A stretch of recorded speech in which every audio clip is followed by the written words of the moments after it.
ಅಲ್ಲ ಒಂದೇ ನಿಮಿಷ ಮೊದಲು 1 to 5 ಅಂತ ಮಾಡ್ಯಾರು. 1 to 5 ಮಾಡಿ ಅದನ್ನ AC DC ಕೊನೆಗೆ ಫೈನಲೈಸ್ ಮಾಡಿ ಕೊಡುವಂಥದ್ದು ಒಂದು ಸಿಸ್ಟಮ್ ಆಯ್ತು. ಆಮೇಲೆ ಅಧಿಕಾರಿಗಳು ಏನ್ ಮಾಡಿದ್ರು, ಇದು ಗೊಂದಲ ಆಯ್ತು, ಕೋರ್ಟ್ ಕೇಸ್ಗಳಾಯ್ತು, ಒಡೆದಾಟ ಆಯ್ತು. ಆಮೇಲೆ 1 to 10 ಮಾಡಿದ್ರು. ಅಂದ್ರೆ ಆಚೆ ಬರಕ್ಕೆ ಸಾಧ್ಯನೇ ಇಲ್ಲ, ಹಂಗ್ ಮಾಡಿದ್ರು. ಮತ್ತೆ ನಾನು ರೆವಿನ್ಯೂ ಮಿನಿಸ್ಟರ್ ಆಗಿದ್ದಾಗ ಮತ್ತೆ ಕ್ಯಾನ್ಸಲ್ ಮಾಡಿ ಕೋಲಾರದಲ್ಲೇ ನಾನು ಭೇಟಿ ಮಾಡಿದಾಗ ಈ 1 to 10 ಆದ್ರೆ ಈ ಜನ್ಮದಲ್ಲಿ ಆಗಲ್ಲ ಅಂತ ಮತ್ತೆ 1 to 5 ಮಾಡಿ ಆದಷ್ಟು ಬೇಗ ಮಾಡಿ ಅಂದ್ರೆ ನೀವು ಹೇಳಿದ್ರಿ ಎಲ್ಲರಿಗೂ ಆವಡ್ತತೆ ಇನ್ನಷ್ಟು ಅಂತ. ಹೆಂಗ್ ಮಾಡ್ತೀರಾ?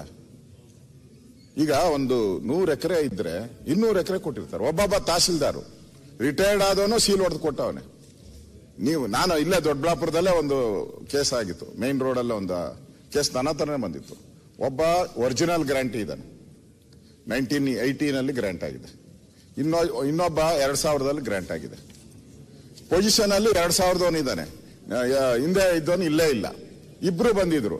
ಏನ್ ಮಾಡ್ಬೇಕದು? ಏನ್ ಮಾಡಕ್ ಆಗ್ಲೇ ಇಲ್ಲ ನಮ್ಮ ಕೈಲಿ. ಕೊನೆಗೂ ಕಾನೂನು ತೊಡಕಿದೆ.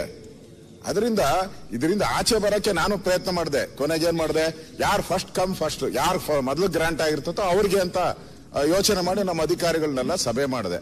ಕೊನೆಗೆ ಆಗ್ಲೇ ಇಲ್ಲ. ಅವ್ರು ಹೇಳಿದ್ರು ಹಿಂಗ್ ಮಾಡಕ್ಕಾಗಲ್ಲ ಸರ್, ಕೋರ್ಟ್ಗೆ ಹೋದ್ರೆ ಅವ್ನ ಪೊಸಿಷನ್ ಎಲ್ಲಾರು ಇದ್ದಾನೆ ಅವನಿಗೆ ಕೊಡ್ಬೇಕು ಅಂತ ಹೇಳ್ತಾರೆ.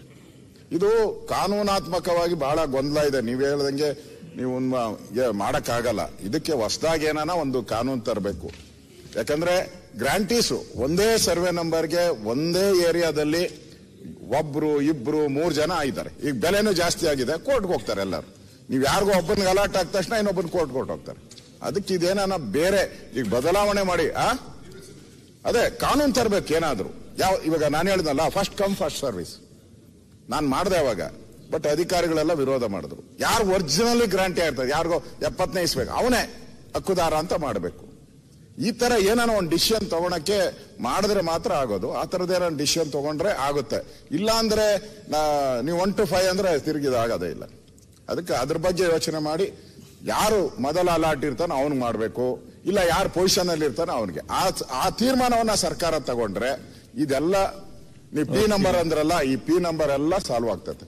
ಅಂದ್ರೆ ಸಾಲ್ವ್ ಆಗೋದೇ ಇಲ್ಲ. ರವಿ ಸುಬ್ರಹ್ಮಣ್ಯಂ ಒಂದು ನಿಮಿಷ ಅಧ್ಯಕ್ಷ, ಒಂದು ನಿಮಿಷ. ಅದನ್ನ ಇಗ್ನೋರ್ ಮಾಡಕ್ ಆಗೋದಿಲ್ಲ. ಅವ್ರು ಹೇಳಿದ್ದನ್ನೆಲ್ಲ ನಾನು ಖಂಡಿತವಾಗಿ ಸಜೆಷನ್ ರೂಪದಲ್ಲಿ ತೆಗೆದುಕೊಳ್ತೇವೆ.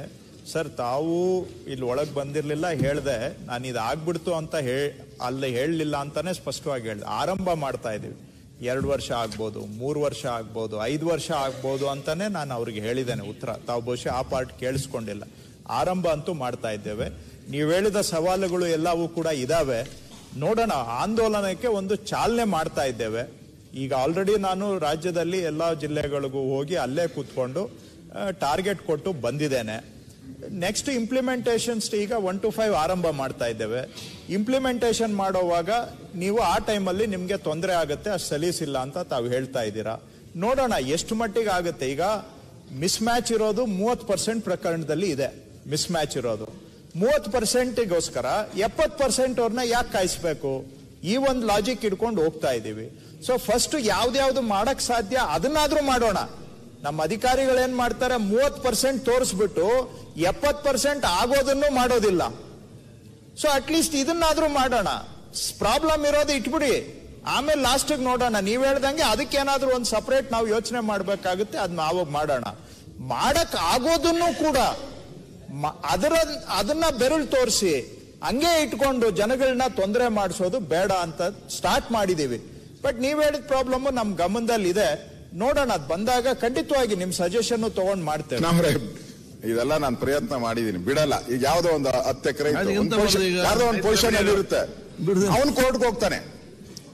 ಅವನಿಗೆ ಒಬ್ಬನಿಗೆ 2 ಎಕರೆ, ಇನ್ನೊಬ್ಬರು 3 ಎಕರೆ, ಒಂದೇ ನಂಬರ್ ಅಲ್ಲಿ ಒಂದೇ ಏರಿಯಾದಲ್ಲಿ ಪೊಸಿಷನ್ ಡಿಸ್ಪ್ಯೂಟ್ ಇರ್ತದೆ. ಅವಂದು ಡಿಸೈಡ್ ಆಗೋವರೆಗೂ ಉಳಿದದ್ದು ಹಂಚಕ್ ಬರೋದೇ ಇಲ್ಲ ನೀವು. ಯಾಕಂದ್ರೆ ಅವನ್ ಬೌಂಡ್ರಿ ತೀರ್ಮಾನ ಆಗ್ಬೇಕು. ನೋಡಿದೀನಿ. ಅದಕ್ಕೋಸ್ಕರ ಫಸ್ಟ್ ಕಮ್ ಫಸ್ಟ್ ಸರ್ವಿಸಾ ಇಲ್ಲ ಪೊಸಿಷನ್, ಇವೆರಡು ತೀರ್ಮಾನ ಮಾಡಿದ್ರೆ ಸರ್ಕಾರ ಒಂದು ದೃಢ ನಿರ್ಧಾರ ಮಾಡಿ ಇದು ಸಾಲ್ವ್ ಆಗ್ತದೆ. ಇಲ್ಲ ಅಂದ್ರೆ ಇದು ಕಷ್ಟ ಅಂತ ನನ್ನ ಸಲಹೆ ಅಷ್ಟೇ. ಅಧ್ಯಕ್ಷೆ, ಈ ಪ್ರಶ್ನೆಗೆ ಸಂಬಂಧಪಟ್ಟಿದ್ದಲ್ಲ, ನೀವು ಇಂಟರ್ವ್ಯೂನ್ ಆಗಿ ಅಕ್ರಮ ಸಕ್ರಮದ ಬಗ್ಗೆ ಉಲ್ಲೇಖ ಮಾಡಿದ್ರಿ. ಬಗರುಕುಂ ಸಮಿತಿಗಳನ್ನ ಸಾಕಷ್ಟು ತಾಲೂಕುಗಳಲ್ಲಿ ಆಗಿದೆ. ಈಗ ಒಂದು ಹೊಸ ಆಪ್ ಅನ್ನ ನೀವು ಡೆವಲಪ್ ಮಾಡಿದ್ರಿ ಸಂಬಂಧಪಟ್ಟಂತೆ. ಬಗರುಕುಂನಲ್ಲಿ ಯಾರ್ಯಾರು ಅರ್ಜಿ ಇದೆ ಅವರೆಲ್ಲರೂ ಕೂಡ ಆ್ಯಪ್ಗೆ ಬಂದವರು ಅಲ್ಲಿಂದ ಆದ ನಂತರ ಬರಬೇಕು ಅಂತ. ನಿಮ್ ಸರ್ವೇಯರ್ಸ್ ಮತ್ತು ವಿಎಗಳು ಹೋಗ್ತಾ ಇಲ್ಲ ಸ್ಪಾಟಿಗೆ.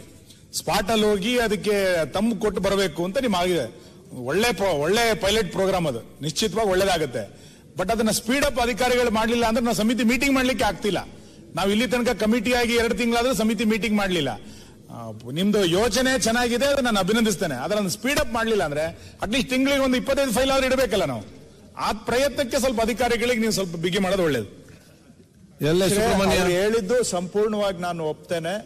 ಅವ್ರಿಗೆ ತಿಂಗಳಿಗೆ ಇಷ್ಟು ಫೈಲ್ ಅನ್ನ ಕಮಿಟಿಯಲ್ಲಿ ಇಡ್ಲೇಬೇಕು ಅಂತ ಟೇಬಲ್ ಹಾಕಿಸ್ಬಿಟ್ಟು DC ಇಂದ ಆದೇಶ ಹೊರಡಿಸಿ, ಆ ಆದೇಶವನ್ನ ನಾವು ತಗೊಂಡು ನಾನೇ ರಿವ್ಯೂ ಮಾಡ್ತೇನೆ. ಆ ತಿಂಗಳಿಗೆ ಎಷ್ಟು DC ಟಾರ್ಗೆಟ್ ಕೊಟ್ಟಿದ್ದಾರೆ ಅಷ್ಟು ಫೈಲ್ ಅನ್ನ ಇಡಬೇಕು. ನನ್ಗೊಂದು ಸ್ವಲ್ಪ ಒಂದು ತಿಂಗಳು ಟೈಮ್ ಕೊಡಿ. ಅಷ್ಟೊತ್ತಿಗೆ ಎಲೆಕ್ಷನ್ ಬೇರೆ ಬರುತ್ತೆ. ಇದು ಏನ್ ಹೇಳಿದ್ರು ಇನ್ನು 2 ತಿಂಗಳು ಏನೂ ಆಗೋದಿಲ್ಲ. ಎಲೆಕ್ಷನ್ ಆದ ತಕ್ಷಣ ತಿಂಗಳಿಗೆ ಇಷ್ಟು ಫೈಲು ಶಾಸಕರ ಸಮಿತಿಗೆ ಬರಲೇಬೇಕು. ಅದನ್ನ ನಾನು ಮಾನಿಟರ್